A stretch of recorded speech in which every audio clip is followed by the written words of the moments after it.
یعنی حالت یہ ہے کہ گریجویشن کر کے جو یونیورسٹی جاتا ہے، جو ماسٹر کر کے آتا ہے، تو کوئی اس کے علم میں کوئی اضافہ نہیں ہوا تھا، سوائے ادھر ادھر گھومنے پھرنے کے، ٹائم ویسٹ کرنے کے، اور ایک ڈگری لے لیں، اور بعد میں پتہ چلتا ہے جی ڈگری کی تو ویلیو نہیں، وہ کہتے ہیں ایکسپیرینس لے کے۔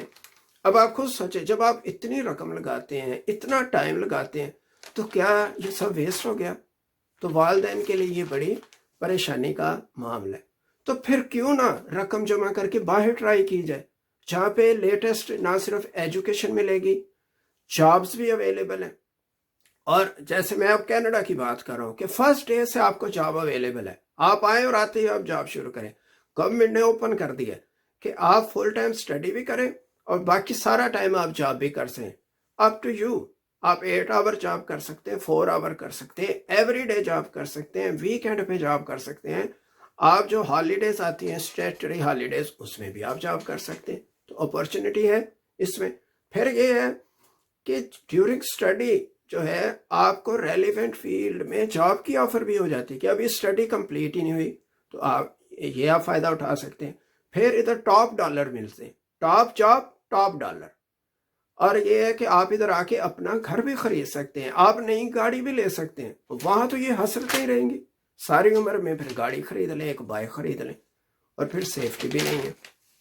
اچھا، اس کے علاوہ یہ ہے کہ اگر آپ ادھر آ کے ایڈمیشن لیتے ہیں تو آپ انجوائے کر سکتے ہیں equal benefit like other citizen. تو اس میں کوئی ڈسکریمنیشن نہیں ہے کہ یہ امیر ہے، یہ غریب ہے، اس کو یہ ملے گا، اس کو یہ نہیں ملے گا، نہیں۔ لائف اوپن ہے، لاز کو آپ فالو کریں تو آپ جو مرضی کریں۔ جسٹس سب کے لیے ایکول ہے، لا سب کے لیے ایکول ہے، فریڈم آف سپیچ ہے ادھر۔ ایسے نہیں کہ جس کو پکڑا اور لتر پریڈ کر دیا، کسی کو پولیس سلام کر رہی ہے اور کسی کو مار رہی ہے۔ اور اسی طرح آفسز میں ایسے نہیں ہے۔ آپ شاید سن کے حیران ہو، ادھر بہت ہی کم چانس ہے کہ کسی آفس کا پتہ ہو کدھر ہے، ہر چیز آن لائن ہے، آن لائن آپ اپلائی کرتے ہیں، آپ کا کام ہو جاتا ہے، یعنی ان پرسن انٹریکشن ہے ہی نہیں ہے۔ تو اس میں نہ وہ رشوت کا چکر ہے، نہ وہ چکر لگوانے کا ہے، تو ایسا کوئی چکر نہیں ہے۔ اس کے علاوہ یہ دیکھیں کہ ادھر میڈیکل فری ہے، اور کوئی مسئلہ نہیں کہ جو میرے کلینک پہ آؤ۔ نمبر 2 چیزوں کا تصور ہی نہیں ہے، کوئی میڈیکل یعنی میڈیسن نمبر 2 کا چکر نہیں ہے۔ فریڈم آف ریلیجن ہے، یعنی ریلیجیس فریڈم ہے۔ آپ کا جو ریلیجن ہے، آپ مسلم ہیں، مساجد ہیں، مسلح ہیں، اسلامک سینٹر ہے، آپ اپنی عبادت کیجیے، کوئی آپ پہ کوئی انگلی نہیں اٹھائے گا۔ کوئی دوسرے مذہب کا ہے تو وہ اپنی عبادت کرے گا۔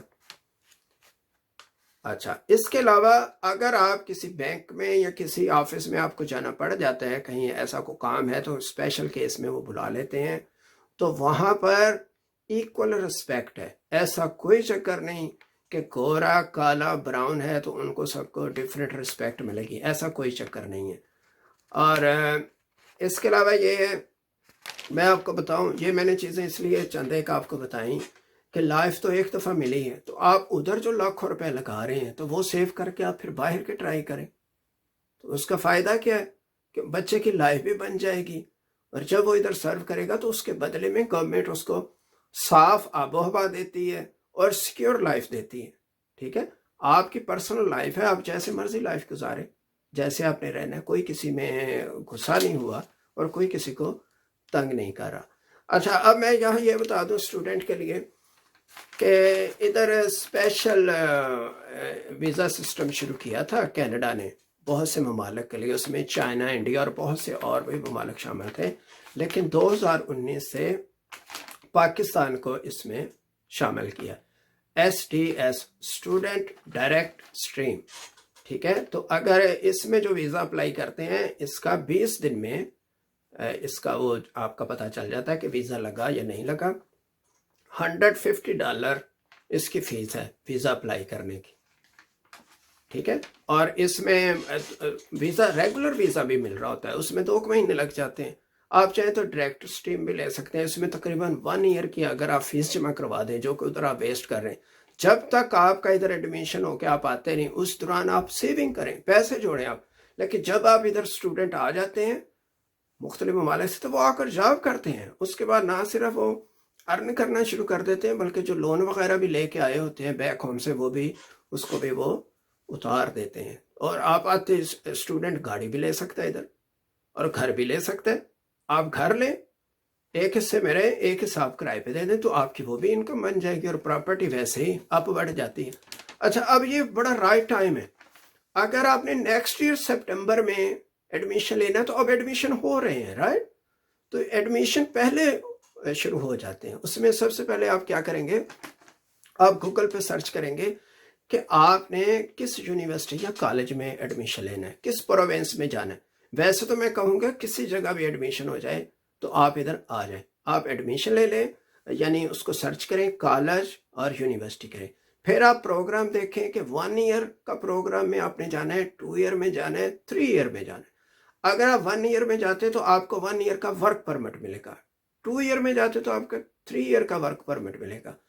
اور ورک پرمٹ کب ملے گا؟ جب آپ اپنی ایجوکیشن کمپلیٹ کر لیں گے اور اس کے بعد آپ کو وہ مل جائے گا. اور اگر 1 ایئر کا آپ جاب ایکسپیرینس ادھر کا دکھا دیتے ہیں تو اس کے بعد آپ کو ادھر کا PR بھی مل جائے گا. اور ایک بات یہ بتا دوں کہ جب آپ ادھر اپلائی کر رہے ہیں اس دوران اگر آپ کی نکاح ہو چکا ہے، یعنی شادی ہو چکی، چاہے رخصتی ہوئی یا نہیں ہوئی ہے، تو اس کا بھی آپ ویزا ساتھ ہی اپلائی کر سکتے ہیں. اگر آپ کے بچے ہیں تو وہ بھی آپ کے ساتھ ہی ان کا بھی ویزا مل جائے گا، وہ فری ہوں گے. فار ایگزامپل، اگر آپ کی وائف نے ایڈمیشن لیا ادھر اور آپ ساتھ ویسے ہی آ گئے ہیں، اب آپ کا ویزا تو لگ گیا، آپ اوپن ہیں، آپ جب مرضی جاب کریں، شام کو کریں، صبح کریں، رات کو کریں، تو وہ بھی جاب کر سکتی ہے، رائٹ؟ اور بچوں کے ڈے کیئر سینٹر ملے ہوئے، بچوں کی ایجوکیشن فری ہے. تو اتنا بوجھ نہیں پڑتا آنے پہ کہ آپ سوچیں کہ کس طریقے سے ہوگا. بہت زیادہ کمیونٹی ادھر آ چکی ہے، رائٹ؟ اچھا، تو میں کہہ رہا تھا جو کالج یونیورسٹی میں آپ اپنا کورس دیکھ لیں گے تو ہر کورس کی علیحدہ فیس ہوتی ہے، تو اس میں 1 سال کی آپ فیس جمع کروائیں گے. جب آپ ڈیفرنٹ کورسز دیکھیں گے تو ان کی ڈیفرنٹ فیسز ہوں گی، تو 1 سال کی آپ نے فیس جمع کروانی ہے. اور اس کے بعد کسی بھی ایریے میں آپ آ جائیں، آپ دیکھ لیں کس میں آپ ایلیجیبل ہیں. یعنی پہلے آپ کا ایڈمیشن ہوگا تو آپ جہاں بھی اپلائی کریں گے آپ کو آفر آ جائے گی. وہ آفر لیٹر آپ نے لینا ہے اور اس کو ساتھ باقی جو ڈاکومنٹس ہیں وہ آپ اس کی سائٹ پہ دیکھیں تو آپ ویزا اپلائی کر دیں گے. تو اس میں اول تو ویزا لگ جاتا ہے، اگر نہ لگے اور آپ جلدی اپلائی کرتے ہیں تو پھر آپ کے پاس ٹائم ہوتا ہے، آپ اپیل میں بھی جا سکتے ہیں یا دوبارہ بھی آپ ٹرائی کر سکتے ہیں. تو میں یہی کہوں گا کہ ادھر پیسہ ویسٹ کرنے سے بہتر ہے، کیونکہ ادھر لوگوں نے یہ بزنس بنا لیا ہوا ہے، خوب وہ پیسے بنا رہے ہیں اور دڑا دڑ بے روزگاروں کی ایک فوج کار ہے. پیسہ بھی آپ کا ضائع ہو جاتا ہے، ٹائم بھی ضائع ہو جاتا ہے، اور اس کے بعد آپ کا کوئی فیوچر بھی نہیں ہے کہ کیا بنے گا. امید ہے یہ آپ کو ویڈیو پسند آئے گی اور اس سے آپ کو کافی انفارمیشن ملے گی. شکریہ.